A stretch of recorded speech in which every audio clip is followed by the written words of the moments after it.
Saudara yang terkasih, hari ini kita mendengarkan pernyataan Yesus tentang dirinya,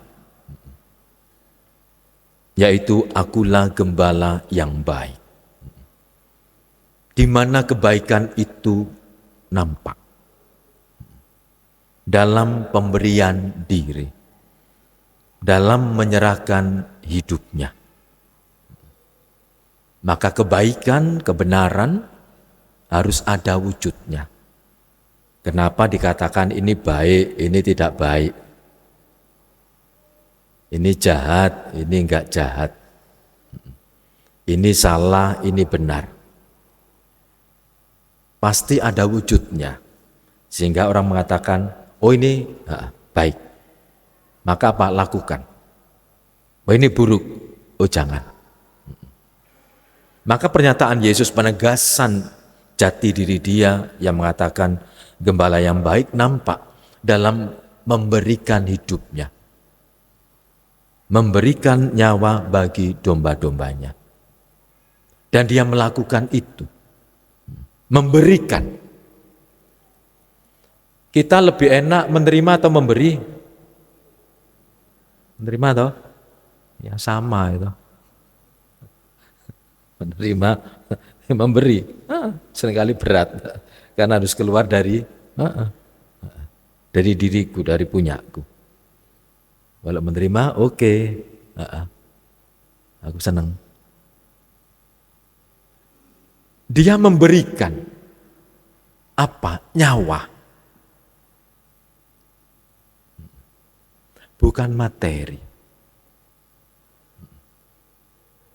Nyawa. Kita tahu. Orang hidup karena orang punya nyawa. Artinya dia memberikan hidupnya, memberikan nyawanya, memberikan nafasnya. Maka sungguh harus kita yakini, kita imani dan kita amini bahwa dia yang tersalib, dialah gembala. Dia memberikan nyawanya, hidupnya, nafasnya, darahnya. Untuk siapa? Untuk dombanya. Maka memberikan nyawa adalah juga mengatakan mencintai. Maka mencintai harus berani berkorban. Maka dia yang tersalib adalah dia juga yang mencintai. Inilah cinta yang tulus, cinta yang tanpa pamrih, cinta yang total. Cinta yang tujuannya cuma satu, menyelamatkan, membahagiakan. Maka aku harus berani berkorban. Dan Yesus menunjukkan itu, melakukan itu. Dia telah terlebih dahulu mengajarkan kepada kita bagaimana mencintai. Yang kedua, gembala yang baik dikatakan aku mengenal domba-dombaku. Artinya Yesus mengenal kita masing-masing. Masing-masing artinya kekasan. Kekasan macam apa? Termasuk juga ada harapan, kerinduan, kegembiraan, kepedihan, bahkan kekecewaan. Maka kalau Anda kecewa menjadi umat Katolik itu, entah karena apa atau karena siapa, jangan satru jotak ya apa ya bahasa Indonesia ya?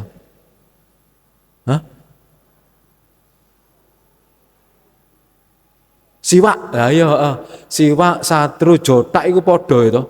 Indonesia nih sing angel iki itu. Itu. Kalau saya ngerti ya minta tolong dijelaskan itu. Jadi kalau Anda kecewa menjadi umat, ya jangan lari, enggak. Dia mengatakan aku mengenal domba-dombaku. Mengenal tidak hanya nama, tidak, tapi nama dengan segala keutuhan, kesempurnaan, keseluruhan, totalitas. Tidak hanya harapan kita, tapi juga kekecewaan kita. Kerinduan kita iya. Kegundahan kita iya. Ia tahu itu. Maka kalau kita sadar bahwa Ia mengenal kita, maka kita pun juga dipanggil untuk kembali kepada Dia. Kenalilah Dia. Kenalilah Dia. Kalau kita mengimani Dia sebagai gembala yang baik, iya. Dalam situasi apapun, kenalilah Dia. Karena Ia terlebih dahulu telah mengenal kita. Maka kalau kecewa jangan lari ya. Jangan lari. Kembali kepada Dia.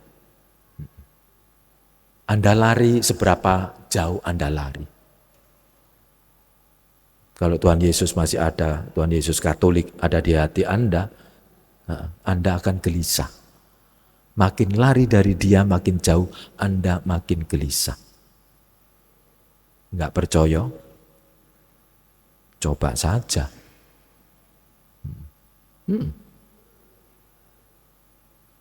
Aku gembala yang baik, aku mengenal domba-domba. Seperti hanya ketika pengalaman Paskah, Maria pergi ke kubur, itu Maria Magdalena seorang diri. Ia menemui kubur kosong. Pikiran dia, Tuhan Yesus, Tuhanku dicuri, diambil orang. Maka ketika ada seseorang bertanya kepada dia, Ibu, kenapa engkau menangis? Apakah engkau tahu siapa yang mengambil Tuhanku? Sampai 2 kali. Maria Magdalena mengira orang itu adalah tukang kebun. Tukang yang bersih-bersih makam. Penjaga makam.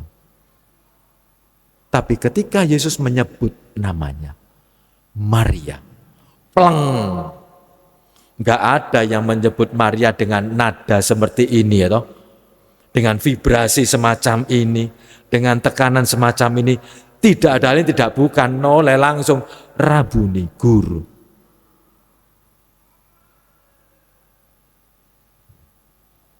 Dia mengenal kita. Maka kita juga harus mengenal Dia. Apa dalam situasi apapun, saya katakan tadi, bahkan suasana situasi yang tidak enak, kecewa, datang, jangan lari. Anda lari, Anda makin sakit, tidak akan terobati. Yang bisa menyembuhkan adalah Dia, karena Dia mengenal kita. Saudara yang terkasih, sungguh kita semua hari ini disadarkan siapa Tuhan Yesus itu. Dia menyebut diri sebagai gembala yang baik. Dia memberikan hidupnya. Dia mengenal para dombanya. Hanya itu tidak. Tetapi aku juga dipanggil karena mempunyai domba-domba yang lain. Siapa? Ya di luar jemaat. Mereka juga menjadi domba-dombaku. Karena mereka telah melakukan yang baik dan benar. Mereka belum mengenal aku.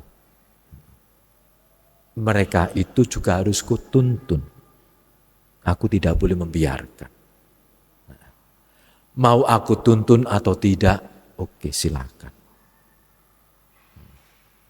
Maka Dia gembala yang baik menyerahkan hidupnya untuk semuanya. Maka kita harus datang kepada Dia, kembali kepada Dia.